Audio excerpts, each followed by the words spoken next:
Hello friends, welcome to Trend Tech Guide. Today I'll show you how to change language of REDnote app to English. So if you are new to our channel, don't forget to subscribe. So let's start.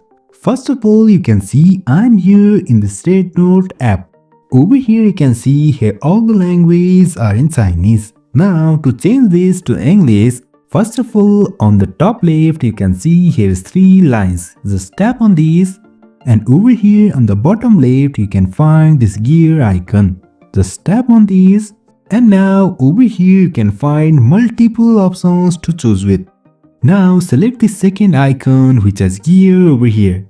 Just tap on these and over here select this first one.